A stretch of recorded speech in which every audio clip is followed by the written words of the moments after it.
What is up, everybody? This is your boy, Teran Rodriguez, bringing you another edition of Set Point. It's not that big of a show, but we have quite a bit to talk about, such as the NVA and its weekend event, as they will have not one, not two, but 3 days of NVA volleyball between their 10 teams in the NVA. What are the matchups, and what are the standings looking like after the first event? Also, we have some more NCAA volleyball transfer news, as we've got quite a bit of players going in and out of the transfer portal. That's some good stuff right there, and there are some notable transferees and some not so notable transferees. But I will be talking about that. Also, the U.S. Women's Collegiate Volleyball team has been announced. Which players made it, and which teams will be repping the good old US of A. Also, we have the Orange Empire Conference Championship in 3C2A men's volleyball, as Orange Coast and Irvine Valley will be taking on one another. We also got some high school volleyball to talk about in California. All that and more here on Set Point. This is Teran Rodriguez bringing you another edition of Set Point here on IE Sports Radio, your direct feed for all that is sports.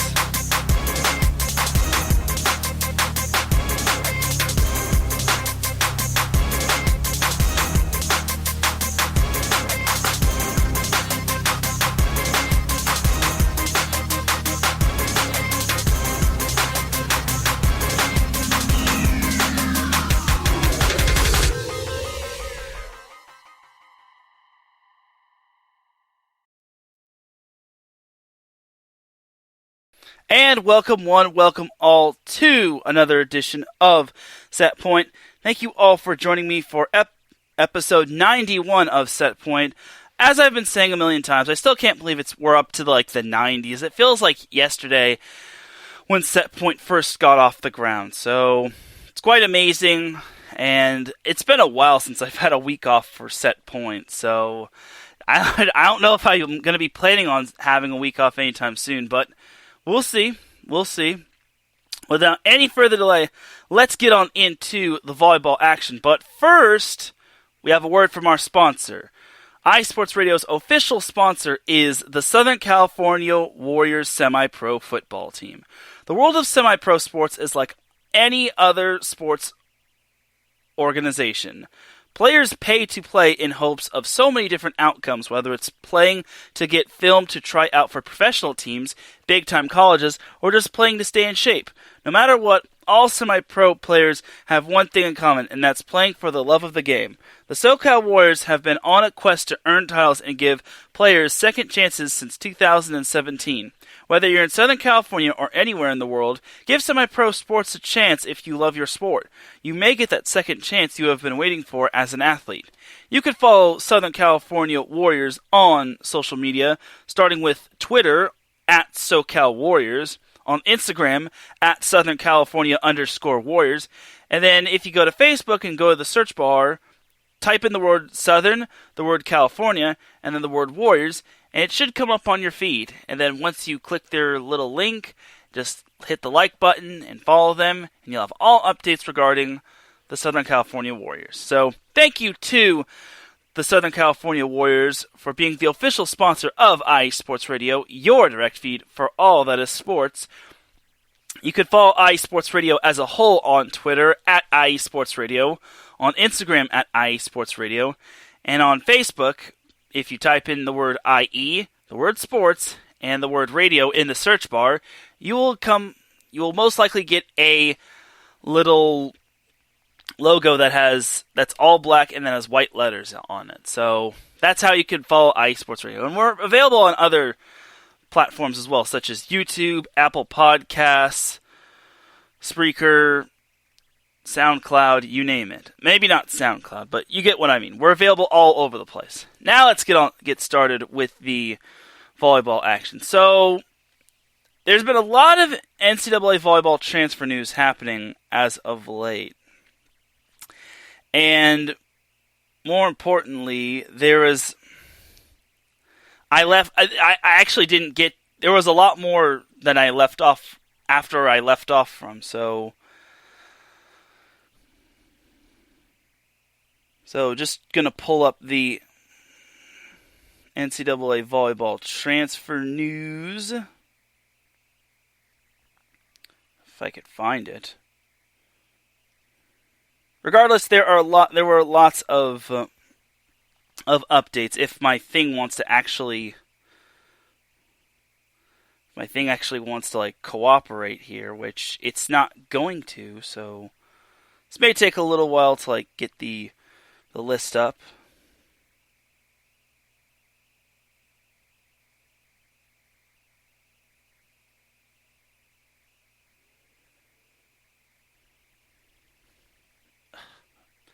Yeah, the list does not want to come up for some reason. I apologize. We may have to take a quick little commercial break. I feel silly for this, but it's not up here. Alright, well, you know what? We're just going to skip the transfer news for now, and we'll just jump to the NVA. I can't believe it's not coming up. Of course it would happen to me. So, the NVA has its second event for this week. It will be partaking in Atlantic City, New Jersey. So, basically, it's going to be a lot of East Coast. All the matches are going to be through East Coast times. And for those that don't know what the NVA stands for, it stands for the National Volleyball Association, which means, yes, there's actually such a thing. Because lots of players want to have an opportunity to play at the professional level. So it's kind of, I mean, it's more professional than the semi-pro sports scene, but it does give men's volleyball players a different type of option, so they don't have to go overseas and whatnot. So that's a good thing. And so far, the NVA has had one event, which took place in Utah. So this second event is taking place in Atlantic City, New Jersey. So the matches that are going to be starting, it's a 3-day event. It's basically through the 3-day weekend. So it starts on Friday and then it'll end on Sunday. And there will be 5 matches per day, which means everyone's going to get their volleyball fix, and every team is going to get a chance to play one match, because there's 10 NVA teams. So that's what's going to be coming up this weekend. So we'll start with Friday. So the first matchup going on in Atlantic City is the Dallas Tornadoes versus the Chicago Untouchables. And Adam, I don't know if you're still in the chat room, but Chicago actually does have a professional men's volleyball team. Adam Karnick is actually the host of our Chicago show, Chi-Town Weekly. You could check that out every Monday at 4 p.m. Pacific Time, 6 p.m. Eastern Time. It actually came on right before Set Point went live. So Adam always does a great job with his show, and he sometimes has really cool guests. So definitely do check that out. So the Dallas Tornadoes play the Chicago Untouchables at 6 a.m. Pacific Time, 9 a.m. Eastern Time. So it's going to be quite the early wake-up call for those that are trying to watch or get updates from Southern California or anywhere on the West Coast. So there's that. And then the next matchup is the Utah Stingers versus the Las Vegas Ramblers. That's going to be at 8:30 a.m. Pacific Time, 11:30 a.m. Eastern Time. So definitely, so there's that right there. And the next matchup after that is Southern Exposure versus the Texas Tyrants, which begins at 11 a.m. Pacific Time, 2 p.m. Eastern Time. And then the match after that is the Orange County Stunners versus the Ontario Matadors, which starts at 1:30 p.m. Pacific Time, 4:30 p.m. Eastern Time. That's a battle of 2 California teams right there. Orange County is basically where I live, except it's in a city. It's the entire Orange County spectrum. Unlike Ontario, which is basically somewhat the Inland Empire, all the Orange County Stunners is basically all of Orange County. Cities like Newport Beach, Huntington Beach, San Clemente, Laguna Beach, Santa Ana, Anaheim, the list goes on and on. So that's what Orange County is and whatnot. So there's that right there. So Orange County Stunners versus Ontario Matadors, 1:30 p.m. Pacific Time, 4:30 p.m. Eastern Time. And then closing out the day on Friday is Team Freedom, which is from New Jersey/New York. And that's actually the home team, or the host team, versus the Los Angeles Blaze at 4:30 p.m. Pacific Time, 7 p.m. Eastern Time. So there's that little matchup right there. So those are all the matches on Friday. On Saturday, we have the Dallas Tornadoes taking on Southern Exposure at 6 a.m. Pacific Time, 9 a.m. Eastern Time. Then on Saturday, we have the Ontario Matadors versus the Chicago Untouchables at 8:30 a.m. Pacific Time, 11:30 a.m. Eastern Time. And then the third matchup is the Orange County Stunners versus the Las Vegas Ramblers at 11 a.m. Pacific Time, 2 p.m. Eastern Time. And then the fourth matchup is the Texas Tyrants versus the Los Angeles Blaze at 1:30 p.m. Pacific Time, 4:30 p.m. Eastern Time. And then closing off Saturday's match is Team Freedom versus the Utah Stingers at 4 p.m. Pacific Time, 7 p.m. Eastern Time. It looks like Team Freedom's going to get the late matches, considering they are the host team, and I guess they wanted the latter matches, considering they're used to playing on the East Coast while everyone else isn't, and I guess being the host team is what gave them the option, I want to say. Except not really, because Sunday they're not going to be playing the latter matchup. So on Sunday, which is the last day of this event, there is no title of this event. It's called Event 2. So, yeah. So Sunday, we have the Texas Tyrants taking on the Dallas Tornadoes. Nice little battle of Texas right there. At 6 a.m. Pacific Time, 9 a.m. Eastern Time. And then the second matchup on Sunday is the Chicago Untouchables versus Southern Exposure. That starts at 8:30 a.m. Pacific Time, 11:30 a.m. Eastern Time. And then the third matchup is the Utah Stingers versus the Orange County Stunners at 11 a.m. Pacific Time, 2 p.m. Eastern Time. And then the fourth matchup is the Ontario Matadors versus Team Freedom, starting at 1:30 p.m. Pacific Time, 4:30 p.m. Eastern Time. And then closing off the event is the Los Angeles Blaze versus the Las Vegas Ramblers. That is a 4 p.m. Pacific Time start, a 7 p.m. Eastern Time start if you're on the East Coast. So those are all the matchups that are going on this weekend. Let's actually jump to the standings, because that's what's actually important, because there is no tournament formats or structure as of right now, but the standings are as follows. So it's divided into two divisions, the American Conference and the National Conference. It's kind of like every other conference league. Like the NBA has the Eastern Conference and the Western Conference. The NFL has the AFC and the NFC. The MLB has the National League and the American League, etc., etc., etc. It's basically divided. Looks like it's divided mostly by location, because they have the Ramblers, the Stingers, the Blaze in one division. But what I don't understand is this: why do they have the Matadors in the National Division? I guess I will not. I actually don't know that, but I guess it is what it is. Maybe they chose that just because maybe the coaches of every team wanted it that way, or maybe they just got put in those conferences.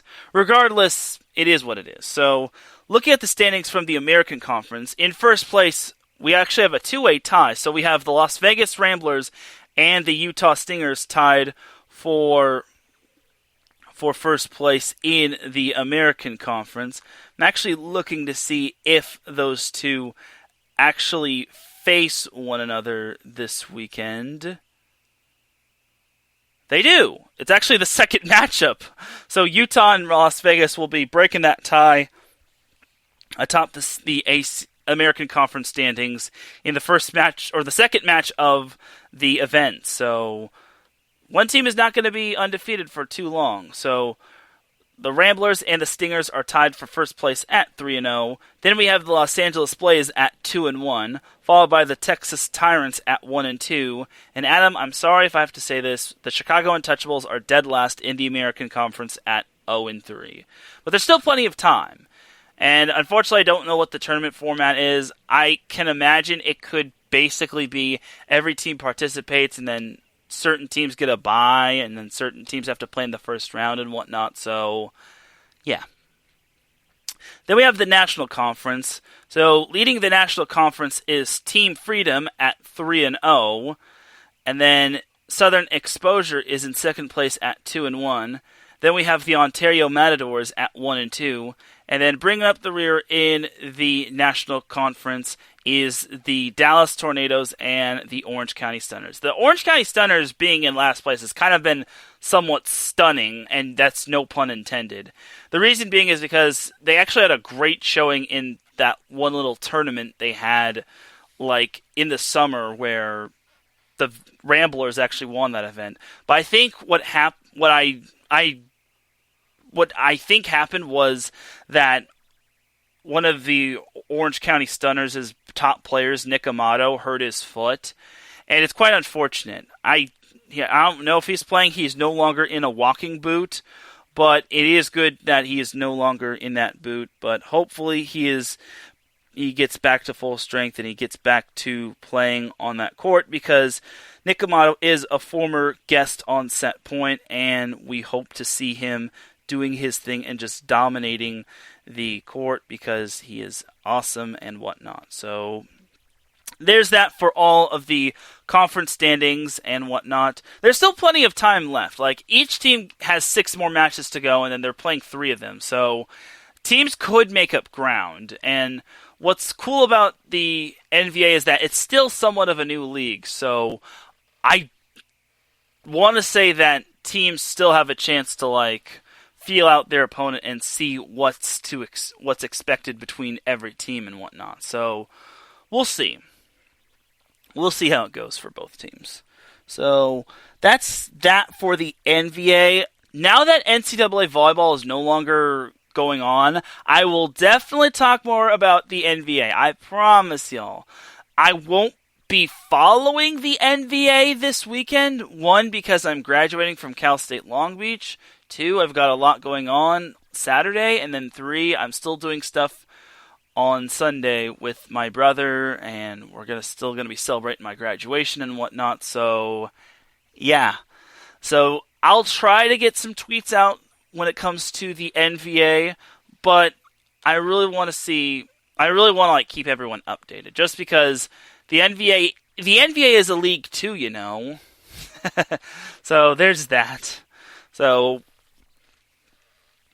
that's that for the NVA side of things. Now let's jump to the U.S. Women's National Collegiate Team. So 28 players made the Women's Collegiate National Team. So the press release was released on May 20th, 2021, so it wasn't too long ago. So these players are going to be training in Anaheim, and they come from 15 universities, 15 different universities, and then they'll be training on June 13th through June 18th in Anaheim, California. And then they were selected by the U.S. Women's National Team staff and National Team Development Program, and they will work with the coaches and the Anaheim Training Center, and they will also receive evaluations, feedback, and individual development plans. And this is a quote from head coach Chris McGowan. The group that we have coming is one of the finest concentrations of volleyball talent in the world at this age level. I'm joined by an equally talented group in our coaching staff, and we're excited to get to work with these athletes as we refine their already remarkable skills and further integrate them into the USA volleyball systems. I'm fortunate to be a part of the journey with these future stars of our women's national team. So that's cool right there. All right, so the 28 players that made the team, and I'm actually going to read off the athletes' names and say which college they're from. Actually, I'll read their position too. So, and this is actually put out in alphabetical order, and then I'll also read off the coaching staff as well. So, the first player on the team is, and if I butcher some of these names, I do apologize in advance. Don't kill me, please. Anyway, the first one is Anoda Adekunle, a middle blocker from Rice. The second player is Breon Butler, middle blocker from Texas. Then we've got Tara Caesar, outside hitter from Florida. Tori Dilfer, setter from Louisville. Danny Drews from Utah. I think she's on BYU now, but I digress. I'm sorry, no. Danny Drews is not on Utah. Danny Drews is still on Utah. I'm thinking of Kenzie Korber that's on BYU. So that's my bad. I'm sorry.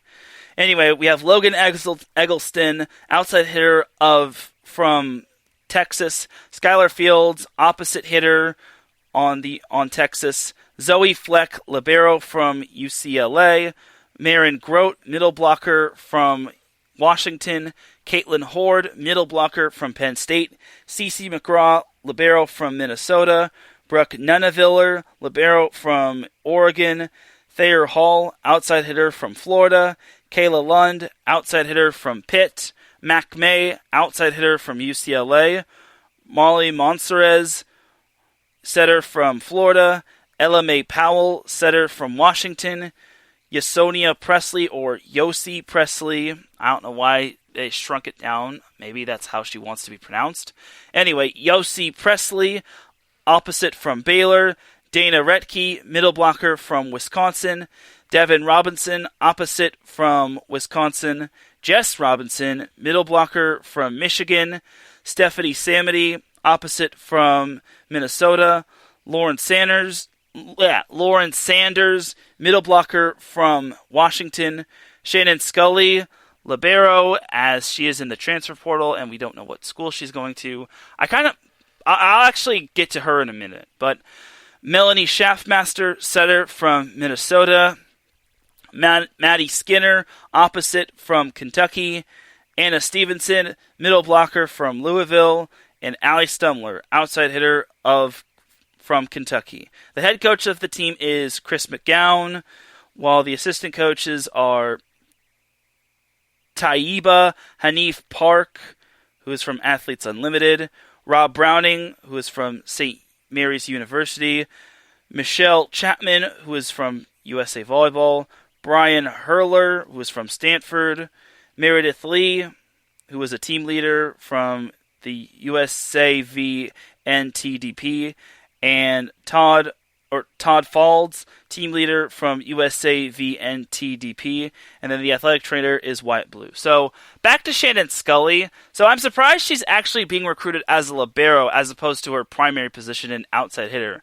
Maybe they needed more liberos and they needed her to go from outside hitter to libero. Or maybe she's going to be libero her senior year. We don't know where Shannon Scully is going to be next year. She is taking her 5th year, but unfortunately she is not coming back to Pepperdine, which is sad face, but it is what it is, and hopefully Shannon does find a school that she is happy with.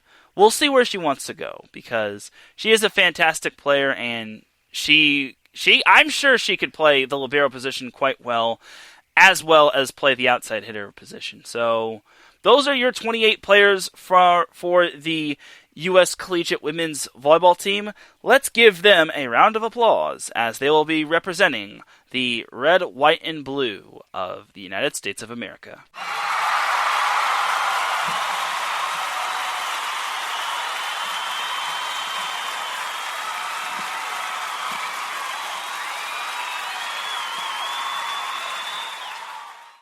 And like I said, they'll be training on June 13th through June 18th. I don't know when their first match is. It's probably going to be in July, if not August. And I think they're probably going to shrink the team down from 28 teams, 28 players to like 15 players, or maybe even smaller. Regardless, I wish nothing but the best for the players going forward, and I think it's going to be a fun time with that collegiate team. So there's that for the USA Women's Volleyball news. Now let's jump to the transfer news, and finally this page got to load up. So where we left off, Tommy Stockham from Indiana had just is now in the transfer portal as she is done with playing for Indiana. So moving on to like all the transfer news that happened from this past week, we have Nia Robinson from Northwestern, formerly of Northwestern, who is transferring. So Northwestern is losing a very talented player. Then we have Jocelyn Boyer, who transferred from Iowa and will be playing for Wisconsin as she is a sophomore libero. So Wisconsin is starting to reload, even though I think their libero is coming back. So still a great addition for Wisconsin going forward. Then into the transfer portal, we have Layla Blackwell, one of the key players from Indiana, and she is not on the roster anymore, and she plans to transfer. Then we have Kennedy Boyd, who transferred from Arizona State and is going to Utah State. She is a 6'2" middle blocker, and she is going to be providing quite a bit of height for the Aggies. Then we have Cassie McGill, a 6'1" opposite, who transferred from Nevada and is transferring to New Mexico. She is a graduate student, so she will be taking that 5th year of eligibility, and she'll be going to New Mexico. So then we also have Serena Gray. Now this one's huge. Serena Gray is in the transfer portal after 3 seasons with Penn State. So that is a huge loss for Penn State, considering they did return quite a big junior class. So there's that right there. Then we have Sam Bergio, who transferred from Maryland and will be heading to the SEC to play for Ole Miss. Bergio is a graduate student who is listed at 5'10" and is a libero. So there is that right there. Then we have Alyssa Esk, who is transferring from Illinois and will be transferring to Coastal Carolina to play for their beach volleyball team. She is listed at 5'5", and she's only a sophomore, so she's heading from the hardwood to the sand, where she will be playing beach volleyball for Coastal Carolina, which is cool. Then, in the transfer portal, we had Aria McComber, who graduated after only 3 years of college, and she is transferring from Washington State, and she'll be attending grad school, and she will be looking to continue her volleyball career elsewhere from the Cougars. So we wish her the best. Then we have Haley Hallgreen, a recent NCAA champion on the beach volleyball scene, as she is transferring from USC, as she will be transferring to University of Michigan to play indoors. So she went from the sand to the hardwood and will be playing for the Wolverines. She is listed at 6'1", and she's a graduate student. I imagine she's probably going to be outside hitter or middle. It all depends where Michigan wants her, because Michigan has a lot of returning talent as is, so there's that. Then we had Sage Ka'aina Torres transferring from Utah, as she'll be heading to Texas to play for the Longhorns. Now, this one kind of boggled my mind. Texas already has Jenna Gabriel, and we don't know what's going to happen with Torres. Like, I feel Torres is going to be the predecessor or the setter that learns under Jenna Gabriel once Gabriel graduates. Or maybe Texas will be running a 6-2 offense with Torres and Gabriel. Like, we'll have to see what happens, but I find this rather an interesting transfer. Or I've also been hearing that Torres will be playing libero because Texas's libero is basically graduating because she was a graduate student and whatnot. So there's that. So Torres is transferring from Utah over to the University of Texas. Then, going into the transfer portal, we have Bree Thompson from Lipscomb as she is transferring after 2 years of playing in Tennessee. So there's that.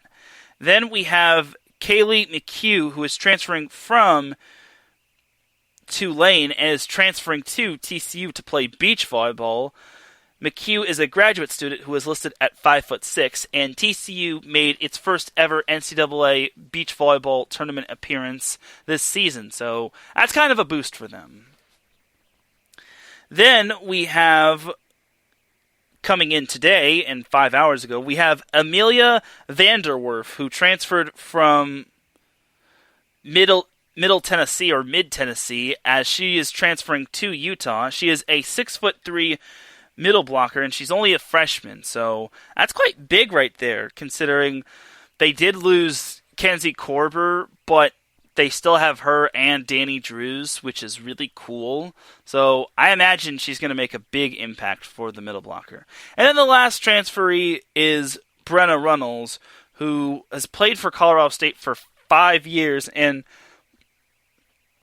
she'll be heading into the portal, and I guess she'll have an extra year of eligibility, probably because maybe she had a redshirt year, or she used a redshirt year and whatnot.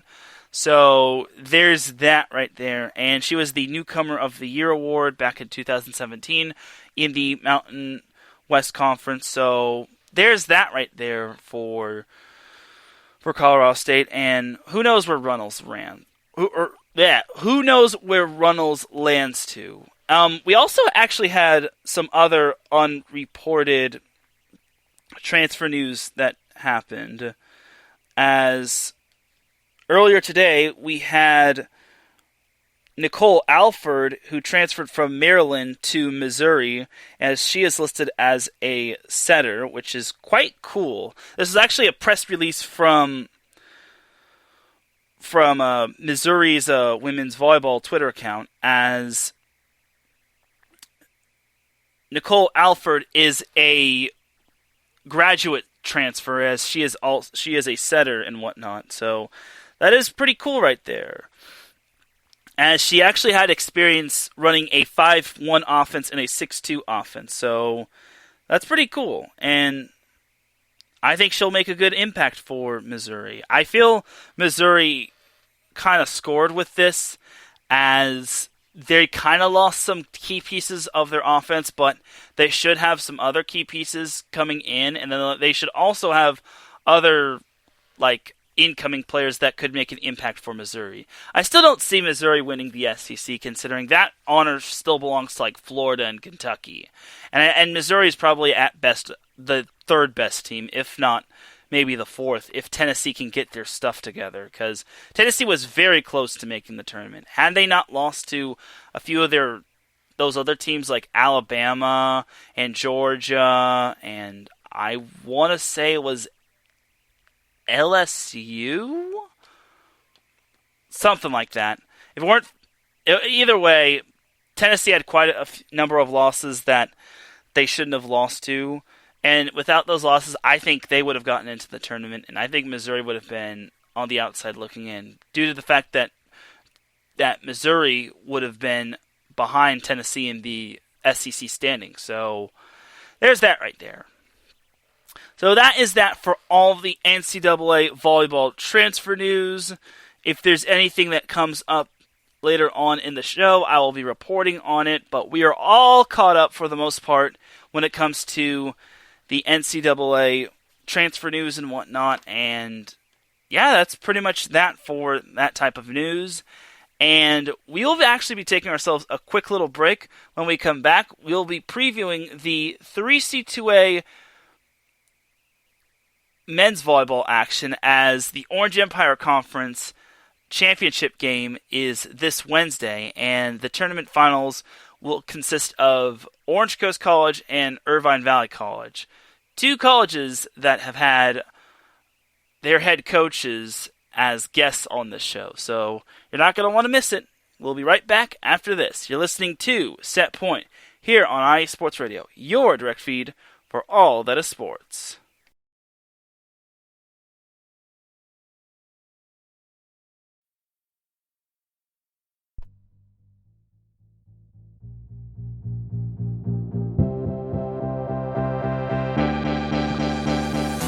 Hey guys, it's Blake Henley, better known as H-Town Blake to some of you.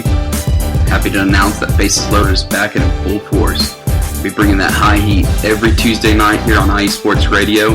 So come home, get ready, dig into that batter's box, and see if you can chase that high heat, baby. So we'll be coming to you live with all the stats, all the rundowns, all the division rivalries, and every team that's going to make the playoff push to get to that one and only October and get to the pinnacle of what baseball is, to hoist that Commissioner's Trophy when it's all said and done.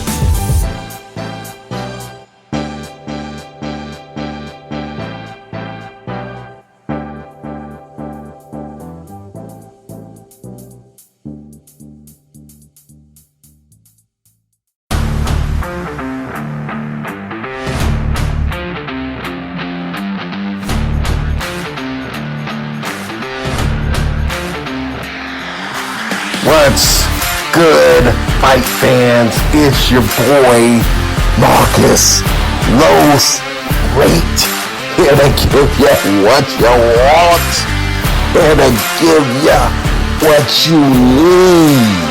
Yeah, man. Yeah. I'm coming to you live, straight from your mama's basement with a crispy, awesome white tea. They are coming to you live every Tuesday at 10 p.m. Eastern Standard Time. Powered by IE Sports Radio, your direct feed for all that is sports.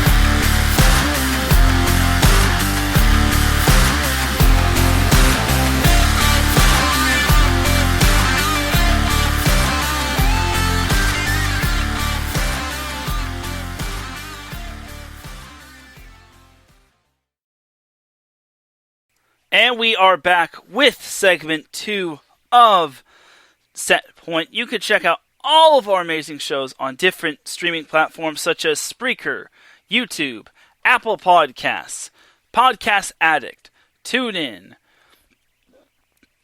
The list goes on and on. We're also available on Spotify, if I haven't mentioned it as well. So definitely check out all of our shows. We have amazing shows such as Gloves Off, hosted by Marcus Los Great. He's here to give you what you want. He's here to give you what you need. And he's going to do so in a crispy IE Sports Radio black t-shirt or a white tee, depending on what his mood is. Then we also have Bases Loaded with Brandon Buckingham, Blake Henley, and Chris Garcia. That comes on every Sunday at 5 p.m. Pacific Time on StreamYard. I also forgot to mention that IE Sports Radio is available via StreamYard, and most of their streaming shows are available on YouTube. And then Marcus Los Great comes on at 8 p.m. Pacific Time, 11 p.m. Eastern Time with Gloves Off. It's an absolute amazing show. Marcus's energy is truly unmatched. I highly recommend it. And we also have a lot of great shows. We have great regional shows or shows from different cities, such as Southern California with my show, Chicago, Pittsburgh, Philadelphia, Kansas City, New York/New Jersey, Ohio, Indianapolis. The list goes on and on. And we also have different sporting shows, like sports dedicated to motorsports in the Extra Mile. We have, like I said, Gloves Off, dedicated to combat sports and boxing and MMA and whatnot. We also have the Soccer Scoreboard Show, dedicated to soccer. And we have 3 and Out, which is out of season, but soon to be popping back in. That's dedicated to baseball, or not baseball, football. I was going to say Bases Loaded, like I just said, is dedicated to baseball and whatnot. So there's that. Now we're in segment 2 of Set Point, and this is probably not going to be a long show, considering there hasn't been too much going on other than the transfer news, which I just talked about, the U.S. Women's Collegiate National Team, and then we also had the NVA happening right now. So now let's jump to segment number 2. Now let's do the previews, which is going to be very fun. So This week, in terms of the California Community College Athletic Association, aka the 3C2A, we have men's volleyball action. The Orange Empire Conference has its tournament, and its tournament has reached the championship game. We have Orange Coast College, the top seed, taking on Irvine Valley College, the number 2 seed, which to me is no surprise. Like, these are the top 2 teams in the conference. They are perennial powerhouses year in and year out. And honestly, it's no surprise. If it wasn't going to be OCC IVC, then I would have been rather shocked.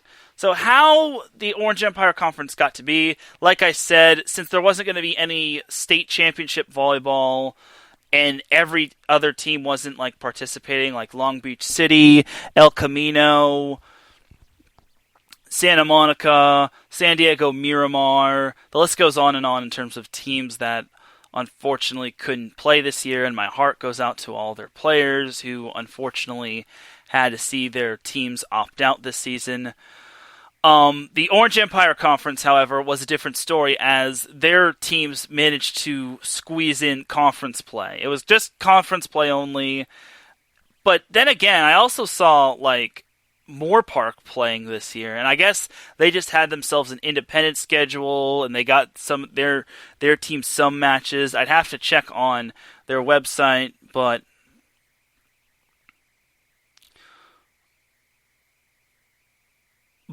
honestly, I didn't get to see too much volleyball from outside of Orange County or the Orange Empire Conference, which kind of stinks. Like, it really sucks not seeing teams like that. Like, I want to see other teams, like, have a chance to, like, play some volleyball. Not just for the entertainment aspects, but for, like, for the kids as well. Just because their kids have been dying to, like, to get back onto the court/field. And they actually released Moore Park actually released a press release last Monday, not yesterday, but the following Monday, saying that athletics will return to competition in the 2021-2022 season, which basically it says that everything is going to be back to normal for the most part, and they say that it's tough because of the pandemic and whatnot, and it really does suck. And again, my heart goes out to all of those players, not just for the community college level, but for like the high school level and the collegiate level that lost out on their senior seasons and whatnot, and it really sucks. And I hope they're not hurting too much, because it's not fun. Like, I couldn't imagine not being an athlete and losing out on my senior year. But Moore Park actually did get some matches in. They actually got to play Irvine Valley and Fullerton twice. They got to play Irvine Valley once, and they played Fullerton twice. They lost to Irvine Valley in the first match. This was on April 28th. But then on May 5th, Moore Park played Fullerton and lost at Fullerton, but they managed to beat Fullerton at Fullerton, winning 3-1, which was great for Moore Park, as they basically celebrated with the win. They also got to play scrimmages against Cal Lutheran, which is pretty cool. Like, playing against Cal Lutheran, which is a 4-year school, is awesome. And it's Cal Lutheran, not Cal Baptist. Or, I'm sorry, California Baptist, not Cal Baptist, or CBU. I gotta make note of that. It's not Cal Baptist. It's California Baptist or CBU. Anyway, so Moore Park got to play some games. I really would have liked to see Long Beach City get some matches in. Matter of fact, I'm going to see if they actually got matches in, which really sucks. I hate how this team unfortunately didn't get a season. So it is what it is, though, and who knows? Maybe next year should be better, because everything is starting to open up, and in California they are going to be lifting the mask mandate thingy-majigger on June 15th, which means if you're fully vaccinated, you don't have to wear masks anymore. I find this good and bad. because, number one, I don't have to wear masks once I'm fully vaccinated, and two, I could go about with my normal life. But it's kind of bad because you don't know who's vaccinated and who's not vaccinated. Because sometimes people will probably not want the vaccination because they don't want the vaccine in their body because they have like antibodies and whatnot. So there's that right there for me rambling on about masks and whatnot. But we're not here to talk about masks. We are here to talk about volleyball. So the Orange Empire Conference tournament happened last week. Last week in the first round, we had Golden West sweeping Santiago Canyon College. That's no surprise. That's kind of not really much of a surprise just because Golden West does have a solid team. Hence the word solid, though. I'm using that word solid loosely, as you're about to see in a little bit. So, Golden West advanced to the semifinals of the Orange Empire Conference, where they will play Orange Coast College, which had a first-round bye, which is cool. And in that in the semifinal match, Irvine Valley defeated Orange Coast defeated Golden West 3-0. I am totally off kilter. So, Orange Coast swept Golden West, as that is actually the third time the Pirates defeated the Rustlers, as the Pirates advanced to the Orange Empire Conference Championship, where they will face the winner of Irvine Valley and Fullerton. Unfortunately, I don't have the set scores from the Orange Coast College, Golden West College matchup, but I think one of the sets was like 25-18.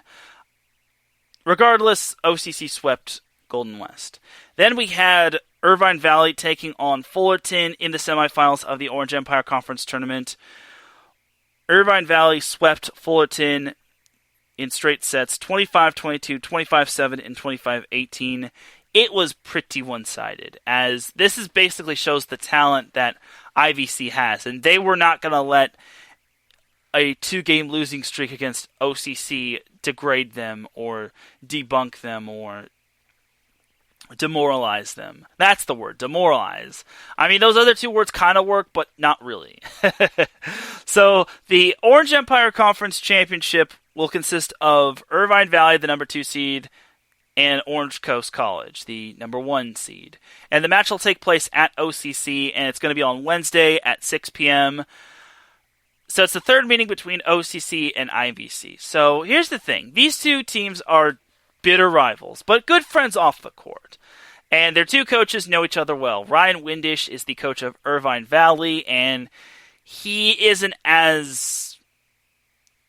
He's somewhat of a young coach, but he has had assistant coaching experience with people like Alan Knipe of Long Beach State, Tom Pestalacci of Irvine Valley, and I think he was an assistant coach for Matt Marujo of Servite. And all of those 3 coaches were guests on Set Point, so there's that right there. So, and then Ryan Windish was also a guest on Set Point too. So regardless, that's not the point. The point is that Ryan Windish has done a great job coaching IVC, and honestly, I don't think it's going to be an easy outing for OCC. Now we look at OCC. OCC has a very talented team. They always have a talented team. I don't even remember the last time they've missed the postseason. As a matter of fact, I don't know if they've even missed the postseason at all under Travis Turner. So it's quite nice, honestly, and it's quite outstanding. So as for the players regarding both teams, if I can get to both of their teams' statistics. So let's start with Irvine Valley. So Irvine Valley, in terms of kills, is led by Colin Chillingworth, an outside hitter. He has 112 kills on the season. He's averaging 4.15 kills per set. And he's just done a great job this year. He's a phenomenal athlete, and I can't say enough about him. He also has 41 digs to boot, as he is third on the team in that category. So there's that right there. And then second in kills is JT Demure. He has 70 kills, while Garrett Schnittker has 66 kills. The leader in digs is Adam Schulte, who has 64 digs. Demure is right behind him with 62 digs, so there's that right there. In terms of assists, Andrew Perez is the ringleader when it comes to assists, as he has 312 assists. He is averaging 11.56 assists per set, which is quite amazing.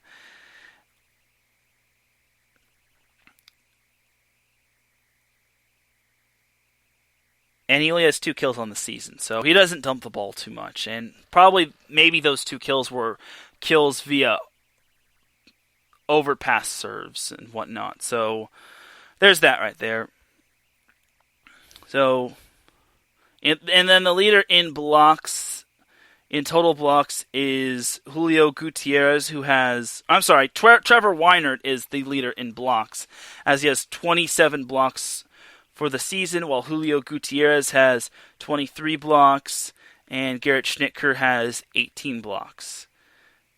So those are your top block leaders. And then as a team, I'm trying to look at their hitting percentage as a whole.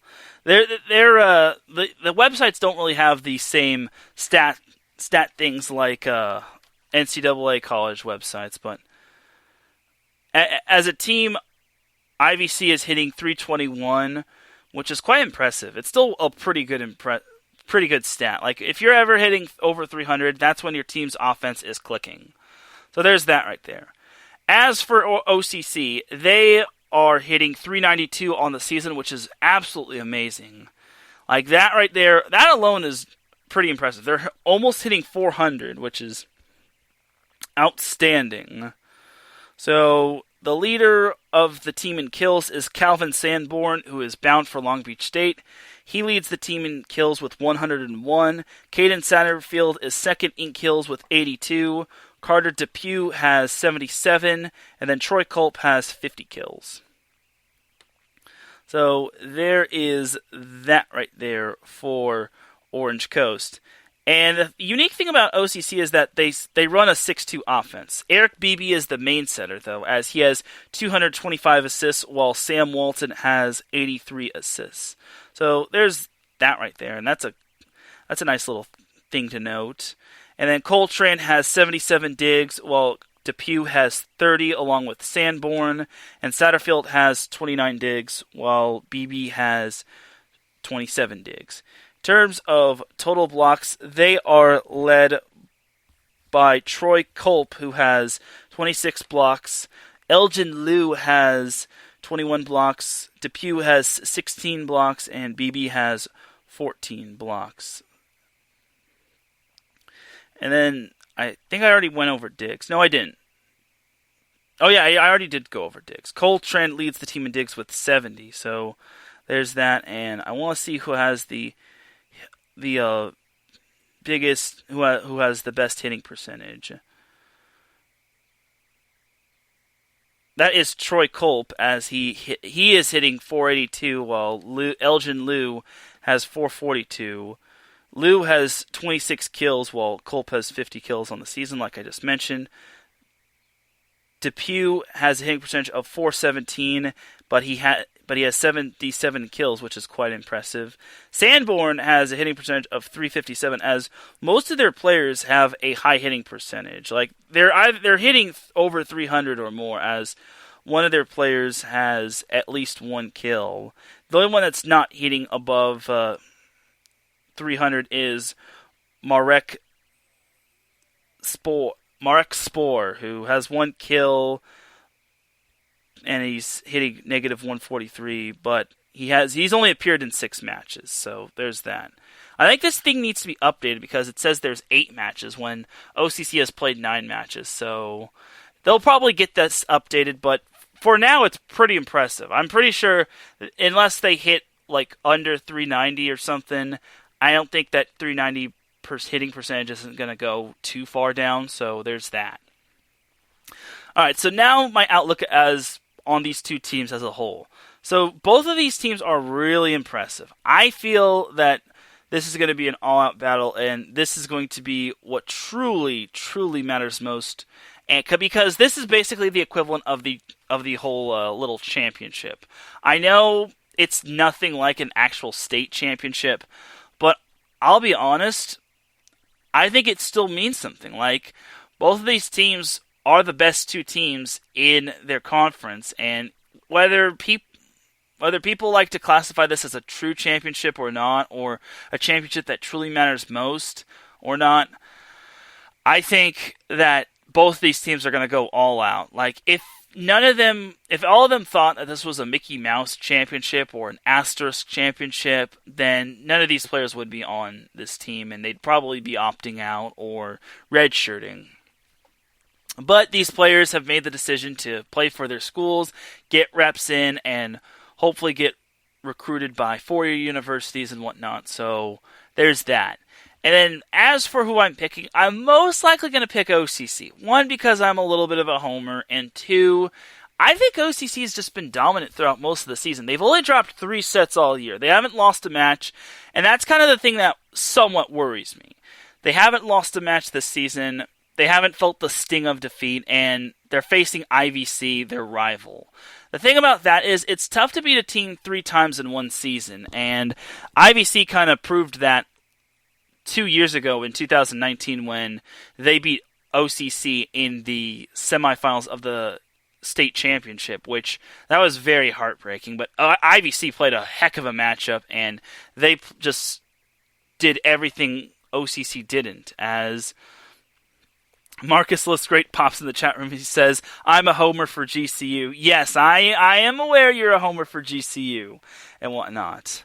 Unfortunately, we don't have any NCAA Volleyball going on because it's out of season. But we have California Community College Athletic Association going on. Regardless of the championship match, I think it's going to be a great match. I'm so happy for IVC coach Ryan Windish and OCC coach Travis Turner, just because they're two really great coaches, and they were both guests on Set Point. So no matter what happens, we're going to be having a former guest on Set Point winning the Orange Empire Conference Championship. And who knows, maybe we'll have him back on in the summer to talk about the OEC Championship. Maybe we can have him back next week, depending on what their schedule looks like.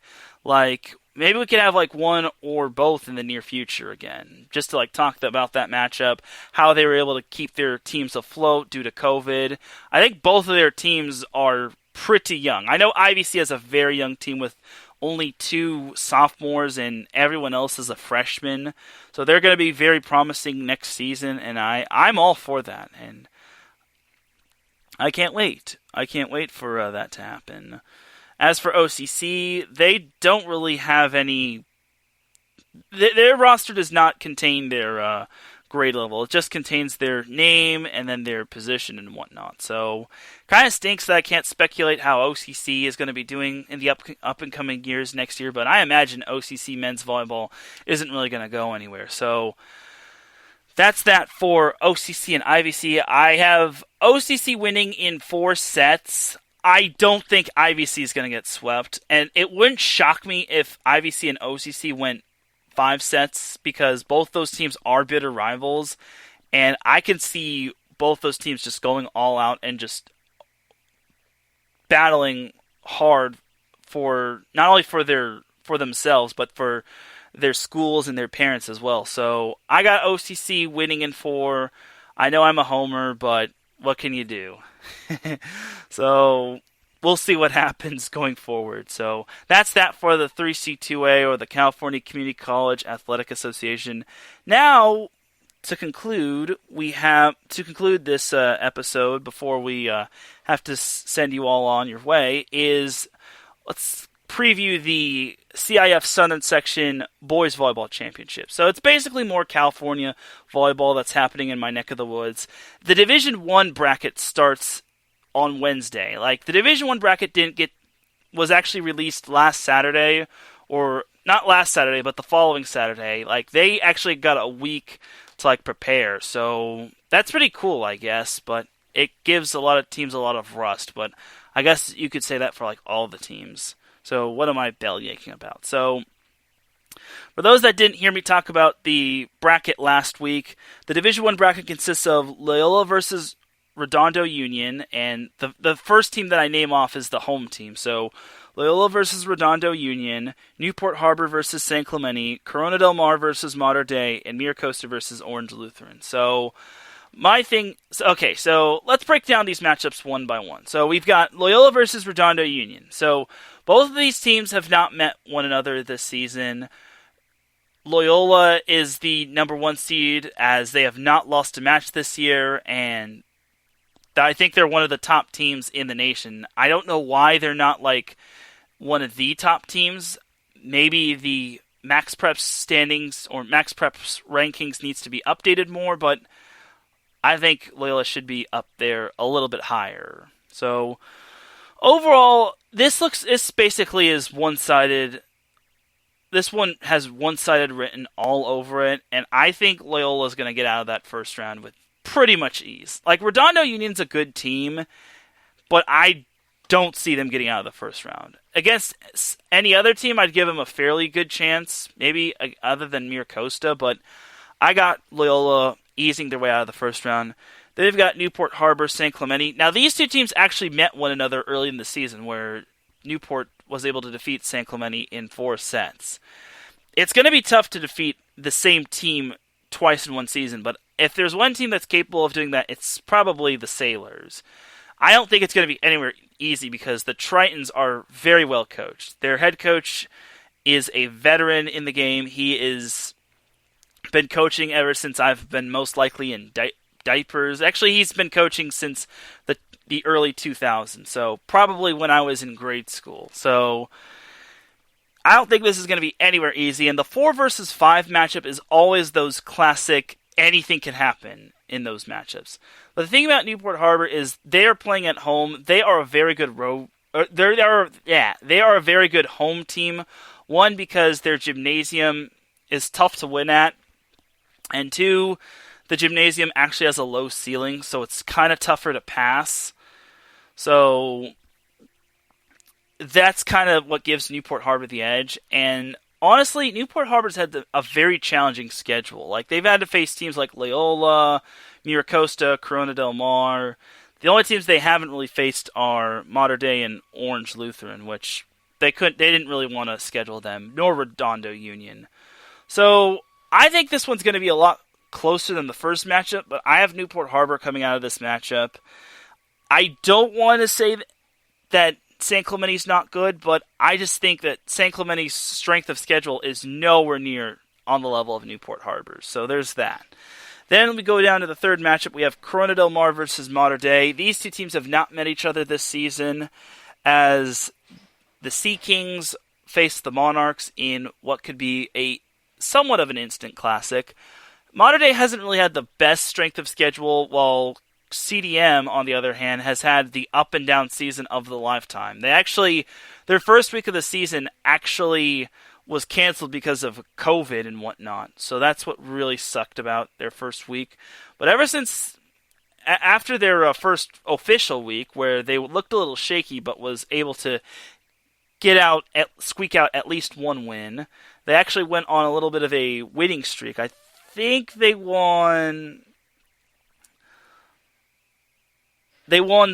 6 in a row before losing to Newport Harbor, which for them it wasn't really fun, but for Newport Harbor it was probably their biggest win of their new head coach's career, as they just recently got a new head coach who has done a great job. He's only in his first official full year, second year overall, but he's been with the program for quite some time. So anyway, as for Corona del Mar Mater Dei, this could be the case of home court advantage actually mattering. Now, Mater Dei is not that bad of a team. I think they're a very talented team. I saw them play, however, and they did not look the greatest. And honestly, I don't see how they're able to take down a storied program such as CDM. Like, I could see them giving him some sort of fits, but if they serve and they pass like they did in that one match where I saw them, I don't see them getting out of this round. And that's kind of the tricky thing about Mater Dei. Like, they haven't had the greatest team since 2011.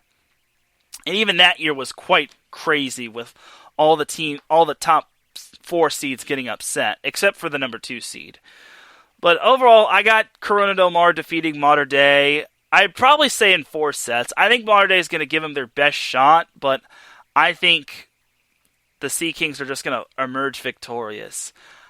I like Mater Dei, though, because I like Mater Dei as a team because their assistant coach is Jake Nunneviller, who is a former guest on Set Point, and for Marcus's case, he is from the Arizona area and whatnot. So I forgot what high school he went to, so that's my bad. But he is an Arizona boy. So I kind of hope Mater Dei does get out of the quarterfinals, because remember, it's quarterfinals because it's only an 8-team bracket. So there's that. And then the last matchup of the Division I bracket is Miracosta versus Orange Lutheran. So this is another scenario for Orange Lutheran. This is the scenario of they haven't had a really tough schedule. Like, their schedule has been very lackluster. Their only true challenges have come inside of their league, and even that hasn't been the greatest of all challenges. They haven't played anyone of major significance outside of Mater Dei, and that's kind of what hurts them. Miracosta, on the other hand, has taken their lumps. They were able throughout half the season, Miracosta was the best team in the division. They were number 1 throughout most of the year until they lost to Loyola, which dropped them to number 2, and then eventually they lost to Newport Harbor, which dropped them to number 4, and then eventually they became the 2nd seed because they had the edge over Newport Harbor and Corona Del Mar, since they beat both of those teams at least once. So Miracosta takes on Orange Lutheran. I saw Orange Lutheran play against Mater Dei. They looked pretty good. Like after the first set, which they lost, they looked pretty decent in that going. They looked really good in that second, third, and fourth set as they won that matchup.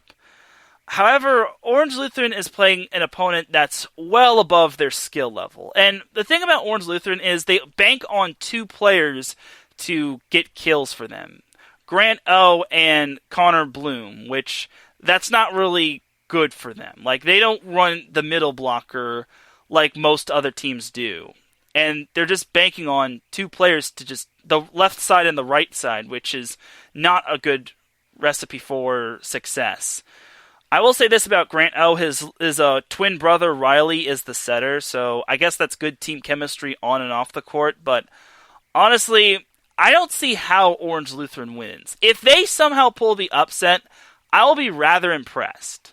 But I just don't see Miracosta losing. 1, because Miracosta was bound to have a great year last year, and 2, they've been in this situation. They've been in the Division I playoffs more times than not. Orange Lutheran is making its first Division I appearance since, I want to say, maybe 2014. It's been a while since Orange Lutheran has been in the Division I bracket. Like, their most recent CIF championship that they won was in 2018, but they won that in Division II, which isn't... let's just say Division II to Division I is like comparing apples to oranges. I'm not trying to say it doesn't have any significance, but I'm just trying to say that it's not as challenging as Division I. Like, it's good that they won, and a championship is a championship, but it's not like groundbreaking, if you know what I mean. I'm not trying to take anything away from that, obviously, but I digress. But my thing that gives the thing that Miracosta has the edge over in terms of Orange Lutheran is the strength of schedule, the balance in their offense, and their balance in their overall game. Like, their serving is what is their strength. Like, they serve the ball really well. The only way Orange Lutheran can win is if they get everyone involved.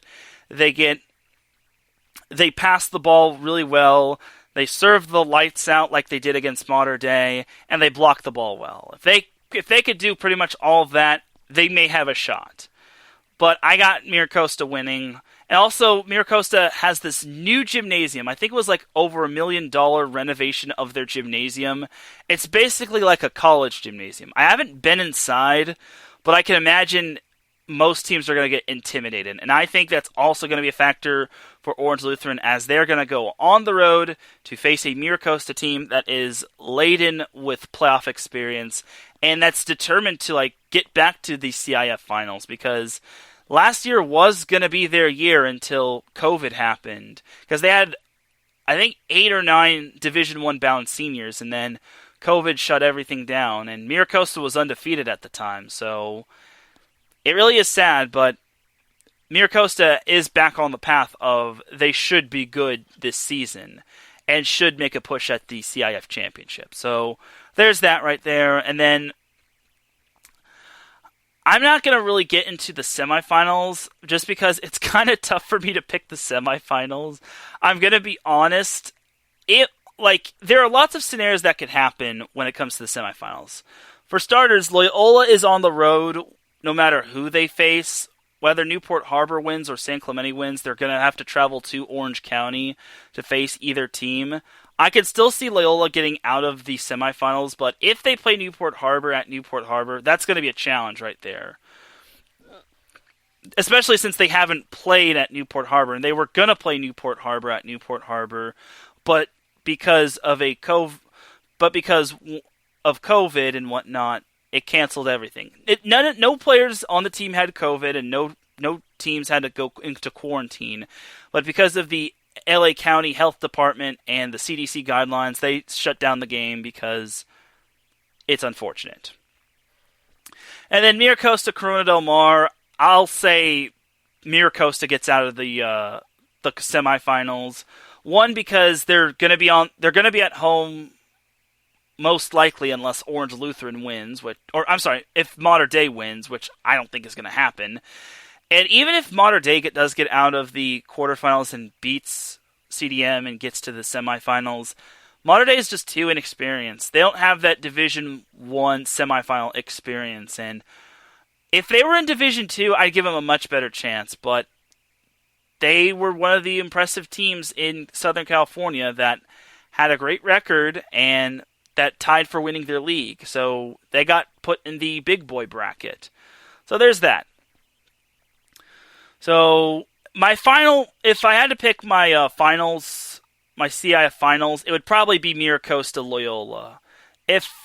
Now my dark horse would definitely be Corona Del Mar and Newport Harbor. It's a bad dark horse just because both those teams have semifinals and finals experience, but I think if there's one team that could play spoiler to both of those Los Angeles teams, because Miracosta is in Los Angeles County, they're in Manhattan Beach. You get what I mean? It's probably those two schools. And who wouldn't like another Battle of the Bay matchup between Newport Harbor and Corona Del Mar? My only thing is, I don't know where the finals are going to be taking place. I don't know if it's going to be at home sites. If it's at a home site, I will be irate. I will be somewhat irate because I understand COVID has really put a hurting on everything, but why can't they just have it at a neutral site? Why can't they just have it at UC Irvine or Long Beach State or Orange Coast College or whatnot? I still have yet to hear news about if the finals are going to be at home sites, which, if it's at home sites, I will not be happy because it's just unfair. It would kind of be an unfair advantage for a team that struggles in said gymnasium, but I guess it would also be fair because COVID has been a thing, and I don't think they're going to have the finals at Cerritos College, which has been the location that has been the home for the CIF finals in the past. So I'll have to look into that as the playoffs get further and further to the finals. So I hope it's at a neutral site, though. I think it's much better at neutral sites due to the fact that it's a little bit fair and because these colleges have higher built ceilings. Unless it's Loyola or Miracosta, which they spent millions of dollars on their gymnasium renovating, and they've lifted it up to the point where it's like a college gym or whatnot. So there's that right there. But I'm just more of a fan of neutral sites. I'm not too big of a fan of home finals. But we'll see. Time will tell. That's all I got to say. And that's going to be that for my breakdown of the CIF Southern Section Division 1 bracket. And that's going to do it for all of Set Point. I appreciate everybody tuning in. Thank you to Adam Karnick and Davidson Crooks for popping in the chat room. They just quickly popped in and probably dipped because they had family to take care of or other things to take care of. Thank you to Marcus Losgreat who popped in the chat room. I appreciate you. Definitely do check out Marcus's show, Gloves Off, every Tuesday at 8 p.m. Pacific Time, 11 p.m. Eastern Time. It's a great show, and I need to get back to listening to it, but I've been so darn busy with life and whatnot. So there's that. And thank you, Marcus, for saying great show. I appreciate you. And there's only one thing left to do now. It is time to drop the beat, as I am about to dip like a banana in chocolate and get me some grub. You feel me? Thank you once again, everyone, for tuning into Set Point. I appreciate y'all tuning in. Just a quick little note, there will not be SoCal Supreme Sports Show this Friday because I am graduating from Long Beach State, which is awesome sauce. But just a little show note, there will not be any SoCal Supreme Sports Show. It should be back next week where I will talk about everything Southern California, but there's no show this week. So just gotta get that out of the way. But thank you all once again for tuning in to Set Point. If you're listening on the replay, I appreciate you. If you're listening live, I appreciate you. And if you're listening on any other platform, if you're listening early in the morning or late at night, I definitely appreciate you. For everyone here at IE Sports Radio, this is Teran Rodriguez signing off. Have yourselves a great rest of the week. Enjoy the sun wherever you're at. Enjoy the volleyball that's happening. And I'll see you all next week. Peace.